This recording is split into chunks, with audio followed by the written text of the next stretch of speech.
आपको अहम खबर से आगाह करें कि अमेरिकी सदर डोनाल्ड ट्रंप का सोशल मीडिया पर ऐलान, अमेरिका की सालिसी में भारत और पाकिस्तान ने मुकम्मल और फौरी जंगबंदी पर इत्तफाक कर लिया है। आपको अपडेट करें, अहम खबर है, अहम अपडेट है। अमेरिकी सदर डोनाल्ड ट्रंप का सोशल मीडिया पर ऐलान, अमेरिका की सालिसी में भारत और पाकिस्तान ने मुकम्मल और फौरी जंगबंदी पर इत्तफाक किया है। इससे पहले देखा जाए तो अमरीकी वज़ीर ख़ारजा की जानिब से राब्ता भी किया गया, उनसे इस हवाले से बात की गई कि दोनों ममालिक एक मेज़ पर बैठें और मुज़ाकरात करें और कशीदगी को कम किया जाए। लेकिन एक अहम ऐलान सामने आ चुका है, पाकिस्तान और भारत सीज़ फायर पर तैयार हो गए।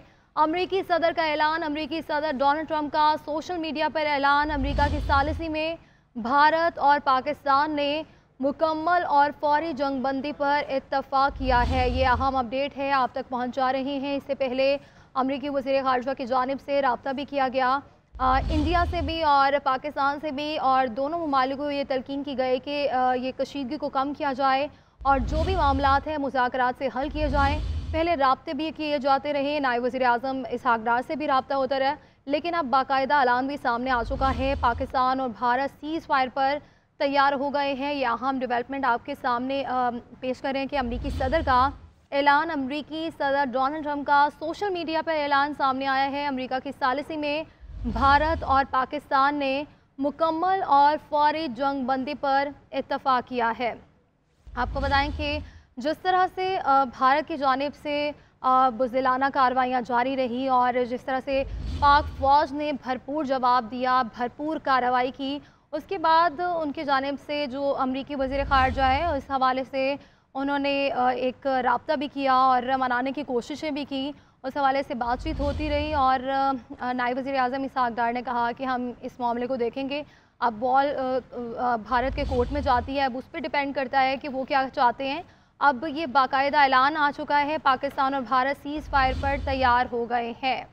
नाज़रीन, मौजूदा सूरत हाल में अभी ये अहम डेवलपमेंट है जो आपके साथ शेयर कर रहे हैं। सदर डोनाल्ड ट्रंप ने ये दावा किया है कि पाकिस्तान और भारत का सीज़ फायर पर इत्तेफाक हो गया है। दोनों ममालिक फौरी तौर पर जंग बंदी पर आमादा हो चुके हैं, लेकिन पाकिस्तानी स्टेट और भारतीय हुकूमत की जानिब से इस हवाले से कोई क्लेम अभी तक सामने नहीं आ सका है। डोनाल्ड ट्रंप ये दावा कर रहे हैं, सोशल मीडिया पर उन्होंने ये बयान जारी किया है कि पाकिस्तान और भारत फौरी जंग बंदी पर आमादा हो चुके हैं और उन्होंने ये क्लेम किया है कि पाकिस्तान और भारत का सीज़ फायर पर इत्तेफाक हो चुका है। लेकिन याद रहे, पाकिस्तानी स्टेट की जानिब से उनका स्टांस आना अभी बाकी है और भारतीय हुकूमत की जानिब से भी कोई ऑफिशियली बात इस पर नहीं की गई है। बस एक उन्होंने मैसेज ये दिया कि हम डी एस्केलेशन चाहते हैं, कशीदगी बढ़ाना नहीं चाहते। और अब सदर डोनाल्ड ट्रंप, अमरीकी सदर हैं, वो ये दावा कर रहे हैं कि पाकिस्तान और भारत फौरी तौर पर जिस तरह से आपने पाकिस्तानी मौक़िफ़ की बात की, तो Pakistan has cleared if India do any further escalation we will target high economic centres in India. तो ये भी साथ मेंशन कर दिया गया है कि अगर भारत की जानिब से इसके बावजूद भी कोई जारियत का इजहार किया गया, जारियत की गई, तो फिर उसका मुंह तोड़ जवाब दिया जाएगा और वो जवाब इससे बढ़कर होगा जो कल रात से भारत के साथ हो रहा है। और भारत कल रात के उस सान्हे के बाद जो है वो घुटने टेकने पर मजबूर हो गया है और अब डोनाल्ड ट्रंप के जो पांव पकड़े हैं, उसके बाद डोनाल्ड ट्रंप का जो स्टेटमेंट सामने आया, long night of talks mediated by the United States, I am pleased to announce that India and Pakistan have agreed to full and immediate ceasefire। तो ये ceasefire डोनाल्ड ट्रंप की जानिब से इसका ऐलान कर दिया गया है। पाकिस्तान और भारत फौरी जंगबंदी पर आमादा, अमरीकी सदर की जानिब से ये बयान दिया गया है। और याद रहे कि अमेरिका के सदर ने 13 तारीख को सऊदी अरब का दौरा करना है। ये एक इंतहाई अहम दौरा था। इस दौरे पर ही ये उम्मीद और तवक्को की जा रही थी कि कुछ मामला जो हैं वो ट्रैक पर आ जाएंगे। तो अब दौरे से कबल ही जंगबंदी पर आमादा कर लिया गया है। ब्रिगेडियर अहमद सईद बिनास साहब ने हमें ज्वाइन किया, हमसे उन्हें डिस्कशन का पार्ट बनाते हैं। ब्रिगेडियर साहब, शुक्रिया आपके वक्त ना कहेगा। डोनाल्ड ट्रंप का इस सूरत हाल में ये दावा करना कि पाकिस्तान और भारत का सीज़ फायर पर इत्तेफाक हो गया है, जंग बंदी हो चुकी है, कैसा देख रहे हैं आप इस ट्वीट को, इस बयान को, और पाकिस्तानी स्टेट की जानिब से क्या इस पर रद्द-ए-अमल आ सकता है अभी? देखिए, किसी भी जो है मसाइल का जंग नहीं हो सकते, इसमें कोई दो राय नहीं है। लेकिन उसके पीछे ये है कि नेगोशिएशन टेबल पे जब बैठे तो पोजीशन ऑफ स्ट्रेंथ से बैठना चाहिए। मैं समझता हूँ कि इस वक्त ये जो मीडिएशन जो रात भर ये ट्रंप की ट्वीट से लग रही है, ये इंडिया के कहने पर की गई और पाकिस्तान ने पोजीशन ऑफ स्ट्रेंथ से नेगोशिएट किया होगा। लेकिन जब इसको ट्रांसलेट करेंगे इनटू एक्चुअल नेगोशिएटेड डॉक्यूमेंट कि जिसमें दोनों कंट्रीज जो हैं वो फुल एंड इमीडिएट जो है वो जिसने लिखा हुआ है कि वो सीज फायर करेंगे, तो फिर इसमें बड़े वाज़ेह तौर पर 3-4 चीजें होनी चाहिए। एक IWT इंडस वाटर ट्रीटी वो 100 डेज नहीं होगा और उसके ऊपर कोई नेगोशिएशन जो हुए ऐसा रहेंगी। नंबर 2 ये कि आप मुस्तकबिल के अंदर पाकिस्तान के अंदर दहशतगर्दी कि जिसके पाकिस्तान सबूत देता चला है उस तरह की किसी इन्वायरमेंट में ये लोग इन्वॉल्व नहीं होंगे। आइंदा होने वाली कोई भी दहशतगर्दी दूसरे पर इल्जाम नहीं लगाना चाहिए, ना पाकिस्तान को और ना ही इंडिया को। और बेसिकली इंडिया इसमें हमेशा पहल करता है और बगैर सबूतों के लगाता है, तो लिहाजा इस चीज़ों के ऊपर अगर देखा जाए तो ये तमाम चीज़ें उस नेगोशिएटेड डॉक्यूमेंट की होनी चाहिए ताकि वंस फॉर ऑल हो। Last but not the least सबसे इम्पोर्टेंट चीज़ जो मैं समझता हूँ कि जिसकी वजह से ये नेगोशिएशंस हुई भी होंगी और शायद ये जो भी हमें सीज फायर हुआ उसमें ये है कि न्यूक्लियर ओवरहैंग के नीचे आप 2 न्यूक्लियर वेपन स्टेट्स एक दूसरे के, जो कि इंडिया इसका टेस्ट कर रहा था, ब्लफ कॉल करने की कोशिश कर रहा था और बैलेंस ऑफ टेरर को डिस्टर्ब करके एक न्यू नॉर्मल जनरेट करने की कोशिश कर रहा था कि यानी अक्रॉस द इंटरनेशनल बॉर्डर अपने फिजाई खिलाफ वर्जी और मिसाइल्स फायर करना सो कॉल्ड टेररिस्ट के वो ट्रेनिंग ग्राउंड्स के ऊपर, जो कि ऐसा कुछ भी नहीं था ऑन ग्राउंड। ये न्यू नॉर्मल इस्टेब्लिश नहीं होना चाहिए।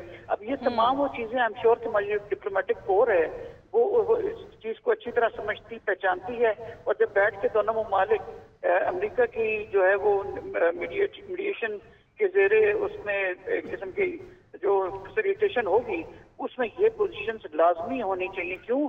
It should be once for all full enemy ताकि एक तरफ 1.5 अरब की आबादी, एक तरफ 25 करोड़ की आबादी जो है इनको अमन से आगे रहना चाहिए ताकि यहाँ पर जो होने वाली जो एक जंगे हैं और उसकी आर्म्स रेस है उससे इतने लोगों का मुस्तकबिल वाबस्ता है। लेकिन ये जरूर होना चाहिए कि ये इंडिया के कहने पे इसका दौर है जो इमीडिएटली नजर भी आ रहा है। पाकिस्तान का रिस्पॉन्स अल्हम्दुलिल्लाह जो हमारी फोर्सेज हैं वो उनके बेहतरीन कैलकुलेटेड मैयर टारगेटेड जो रिस्पॉन्स हमने जनरेट की है उसके मरूने में ना। तो मैं समझता हूँ कि इस पर ट्रम्प हिट करने के बजाय अमन की तरफ देखना चाहिए। ठीक है, अगर ऐसा है तो बिल्कुल ठीक है, लेकिन ये तमाम चीज़ों का अगर ख्याल रखेंगे तो तभी ये पायदार रहेगी सीज फायर। ठीक है। अच्छा ब्रिगेडियर साहब ये भी कहिएगा, अभी आपने आगाज़ में बड़ी अच्छी बात की कि हम तो बिल्कुल नहीं चाहते हैं कि एस्केलेशन हो, और हम डे 1 से कह रहे हैं कि इन्वेस्टिगेट करें, डायलॉग करें। वो तो इंडिया की जानिब से कोई एस्केलेशन शो नहीं की जा रही थी, तो फिर जब वो डायलॉग की तरफ नहीं आए तो फिर हम घसीट कर उन्हें डायलॉग की तरफ लेकर आए। अब ये कहिएगा इस सारी सूरत हाल में इस दावे के बाद पाकिस्तानी स्टेट क्या करेगी? पाकिस्तानी स्टेट को करना क्या चाहिए? क्या हम डोनाल्ड ट्रंप के कहने पर गारंटी लेकर रिलैक्स हो सकते हैं, या हम सब जानते हैं माजी में बहुत सी मिसालें मौजूद हैं, इंडिया कहता कुछ है करता कुछ है, India is not a trustworthy. तो अब पाकिस्तानी स्टेट को क्या करना चाहिए, क्या ऑप्शंस हैं? देखिए, आपका कंसर्न बिल्कुल जानवर है कि इंडिया पिछले 76 सालों में दोनों स्टेट्स हैं जो है वो आपस में ट्रस्ट का रिश्ता जो है वो बहाल नहीं कर सके। अमन की आशा और ये तमाम इस तरह की चीजें होती हैं, इनिशिएटिव सिविल सोसाइटी की जाने से भी होती रही, लेकिन जब तक मसला कश्मीर हल नहीं होगा उस वक्त तक ये चीजें इस तरह से चलती रहेंगी। तो लिहाजा आपने बिल्कुल ठीक कंसर्न शो किया कि इसमें जो मीडिएशन है उसको फिर गारंटर बनना चाहिए और मुस्तकबिल में होने वाली जो भी इस तरह की चीजें जो मैंने कंडीशंस बताई हैं, आई एम श्योर कि डिप्लोमेटिक कोर हमारी स्ट्रेटेजिक कम्युनिटी है वो इसको जो है बड़े बारीकी से इसको देखेगी ताकि ये वक्ती तौर पर इंडिया की जानिब से टाइम बाय करने के एफर्ट ना हो या उसको रीकूप या रीएडजस्ट करने के डिफरेंसेस का मौका ना हो, बल्कि एक पायदार अमन हो। लेकिन मैं फिर एट द एंड एक बड़े वाज़ेह तौर पे कहूँ कि इंडिया ने शायद जो पाकिस्तान की ऑफर्स थी अमन की या जिसको डी एस्केलेट करने की, उसको IPL की तरह मैच समझा हुआ था। उनका मीडिया जिस तरह इसको लेकर चल रहा था, it was not the IPL, it was the Pakistan battle hearted of फाज, जो बेसिकली 21 साल से जो है वो कमांडो और ये जो सारी जो हमारी जो इसमें गुरिल्ला वॉरफेयर के अंदर इन्वॉल्व है एंटी टेररिज्म के सिलसिले में, तो we were better hard and we knew our capability. लेकिन आखिर में ऑन द लाइटर नोट में जरूर कहूँगा ये स्पेशली ये जो गोबर आरिया और ये जो मूंछों वाली बंदरिया जो जरन बख्शी है कि वो जो मलकू ने गाना गाया था कि जो क्या जी जी जी ब्रिगेडियर साहब मुकम्मल कीजिए। रुलते गए हैं 50 बढ़ी आई है। रुलते गए हैं 50 बढ़ी आई है। अच्छा ब्रिगेडियर साहब, सवाल ये भी है, अभी तो हमें दोनों स्टेट्स की जानिब से रद्द-ए-अमल का इजहार करना है कि इस दावे पर उनका क्या स्टांस है। अब सवाल यहाँ पर ये पैदा होता है कि इन केस अगर दोनों स्टेट्स की जानिब से आमादगी का इजहार कर दिया जाता है तो जो इन्वेस्टिगेशन की बात हो रही थी, मसला कश्मीर एक बार फिर उजागर हो रहा था, आर्टिकल 370 को रिवर्स करने की बात हो रही थी, تو اب کیا لگتا ہے کہ یہ معاملات کہیں بیٹھ جائیں گے اس آمادگی کے بعد اور ہم پھر اسی دہانے پر آ کھڑے ہوں گے؟ دیکھیے یہ جو ہے نا یہ جو فالٹ لائن ہے یہ والی کشمیر والی یہ تو رہے گی، لیکن اس میں اگر یونائیٹڈ نیشنز کے ایلیمنٹ یا ان کے بھی بیچ میں کوئی اگر سہولت کاری اس میں ہوتی ہے یا وہ اس کو نیگوشیشن میں بیٹھتے ہیں تو پھر اس مسئلہ کشمیر کو ونس فار آل حل ہونا چاہیے اور پرامن ہونا چاہیے اور یونائیٹڈ نیشنز سیکورٹی کونسل کی قراردادوں کے مطابق ہونا چاہیے۔